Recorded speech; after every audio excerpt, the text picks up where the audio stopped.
अस्सलामुअलैकुम, कैसे हैं आप सब लोग। आज मैं लेकर आई हूँ आपके लिए क्रिस्पी करारे एकदम डिट्टो। जिस तरह से हम लोग लेस चिप्स खाते हैं ना, बिल्कुल वैसे ही थिन और क्रिस्पी आलू के पकोड़े। लेकिन हम बनाएंगे इसको मैदे से, बेसन से नहीं। और लेकिन सबसे पहले मैंने लिए हैं 3 अदद आलू। आलू आप अपनी मर्ज़ी से कम या ज़्यादा कर सकते हैं, लेकिन आप देख लीजिए कि आलूओं को हमने बिल्कुल थिन कट करना है। जिस तरह से क्रिंकल चिप्स वगैरह, लेस चिप्स वगैरह आप लोग बाहर से खाते हैं ना, बिल्कुल उस तरह। आप चाहें तो मशीन से भी कट कर सकते हैं। आपने इतना बारीक कट करना है कि एक तरफ से जब आप उसे कट करें तो दूसरी तरफ से आपके फिंगर नज़र आए। आप देखिए मैंने कितना छुरी की मदद से इसको बिल्कुल बारीक कट किया है। आप मशीन का भी इस्तेमाल कर सकते हैं। और मैंने 3 बड़े साइज़ के आलू लिए थे। अच्छे से देखें, सारे आलू मैंने कर लिए हैं, बिल्कुल हाथों की मदद से, छुरी की मदद से बिल्कुल बारीक कट कर लिया है। और अच्छे से धो के मैंने इसे किसी स्ट्रेनर में रख दूंगी ताकि इसका तमाम पानी जो है वो निकल जाए, ड्रेन हो जाए। और इधर लिया है मैंने एक बाउल, उसमें ऐड किया है मैंने 1/4 कप मैदा।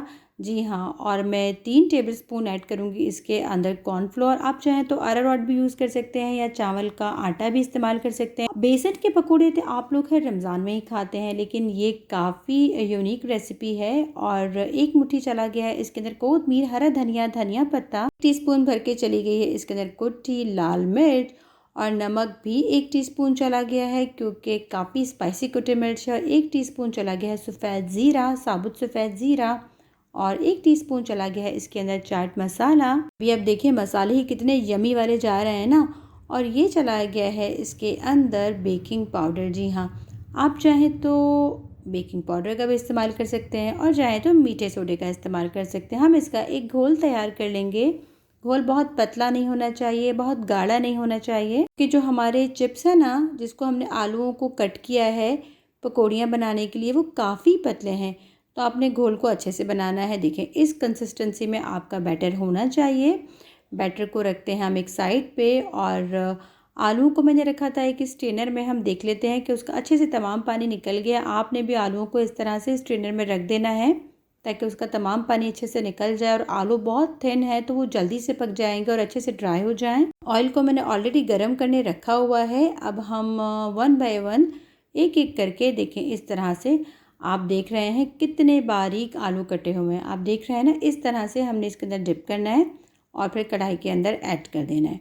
इस तरह से तमाम आलूओं को हम फ्राई करेंगे। और ऑयल को आप देख लीजिए कि जब मैं इसके अंदर ऐड करूँगी तो कितना गर्म ऑयल है, बहुत ज़्यादा खौलता हुआ नहीं है। इसकी बबलिंग से आपको अंदाज़ा हो रहा होगा मीडियम हॉट ये ऑयल है। क्योंकि अगर मैं एकदम तेज़ खौलते हुए ऑयल में डालती, क्योंकि चिप्स बहुत, आलू के जो पकोड़े थे वो बहुत पतले कट किए थे, वो एकदम से पक जाते। हमको बनाना है इसको क्रिस्पी, तो मैंने इसको मीडियम हॉट ऑयल में डाला है। और आप देख सकते हैं एक साथ आप बहुत सारे आलू के पकोड़े मत डाल दीजिएगा, वरना वो आपस में चिपक जाएंगे। आई रियली विश कि मैं आपको बता सकती कि कितने क्रिस्पी बने हैं।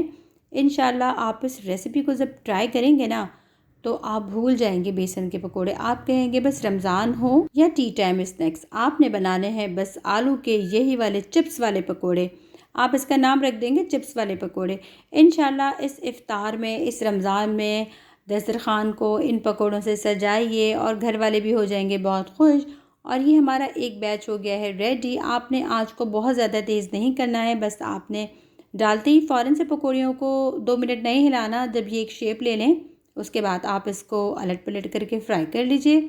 और उसके बाद ये मैं अपना दूसरा बैच भी फ्राई कर रही हूँ। आप देख सकते हैं, आपने एक साथ ध्यान रखना है कि बहुत सारे आलू के जो पकोड़े हैं वो नहीं डाल देने, वरना वो आपस में चिपक जाएंगे। क्योंकि ये पकोड़े हैं काफ़ी क्रिस्पी, तो उनके टूटने का भी ख़तरा होगा अगर वो आपस में चिपक जाएंगे। हमको इनको बिल्कुल खुले ऑयल में और अलग अलग फ्राई करना है, एक साथ बहुत सारा बैच नहीं डाल देना। मैंने भी आप देख सकते हैं थोड़े थोड़े डालें अपनी कढ़ाई के हिसाब से, फ्राई पैन के हिसाब से।